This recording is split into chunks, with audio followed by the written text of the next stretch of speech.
வணக்கங்க. இன்றைக்கி நம்ம வீடியோவில் பார்க்க போகிறது 30 சென்ட் தார் ரோடு பேஸில் விற்பனைக்கு வந்திருக்கு. அதை தான் பார்க்க போகிறோம். இது எங்கே அமைஞ்சிருக்குன்னு பார்த்தீங்கன்னா, திருப்பூர் மாவட்டம். திருப்பூர்லேருந்து ஒரு 15 கிலோமீட்டர் தொலைவில்லைங்க. செம்மாண்டாம்பாளையம் பக்கத்தில் அமைஞ்சிருக்குதுங்க. அதாவது மங்களத்துலேருந்து ஒரு 5 கிலோமீட்டருங்க. திருப்பூர்லேருந்து 15 கிலோமீட்டர், சோமனூர்லேருந்து ஒரு 8 கிலோமீட்டருங்க, அவினாசிலேருந்து ஒரு 8 கிலோமீட்டருங்க. தார் ரோடு பேஸில் அமைஞ்சிருக்குதுங்க. இந்த லேண்டு செம்மாண்டாம்பாளையம் அனந்தாபுரம் பக்கத்தில் இந்த லேண்ட் அமைஞ்சிருக்குதுங்க. அதாவது வஞ்சிபாளையத்துலேருந்து ஒரு 4 கிலோமீட்டருங்க. தார் ரோடு பேஸில் பார்த்தீங்கன்னா 105 அடி வருதுங்க. இந்த லேண்ட் விற்பனைக்கு வந்திருக்குதுங்க. நல்லா இடத்த பார்த்தீங்கன்னா கம்பி வேலி போட்டு வச்சுருக்காங்க. தார் ரோடு பேஸில் இருக்குது. தார் ரோடு பேஸ் பார்த்தீங்கன்னா 105 அடிங்க. மொத்தம் 30 சென்ட்டுங்க. பிடிச்சிருந்தால் கால் பண்ணுங்கள்.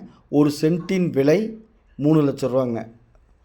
பையர் செல்லர் மீட் பண்ணி பேசிக்கங்க. நாங்கள் மீடியேட் பண்ணுறோம். மேலும் நம்ம சேனலை சப்ஸ்கிரைப் பண்ணாமல் பார்த்துட்டு இருந்தால் சப்ஸ்கிரைப் பண்ணிக்கங்க. நன்றி, வணக்கம்.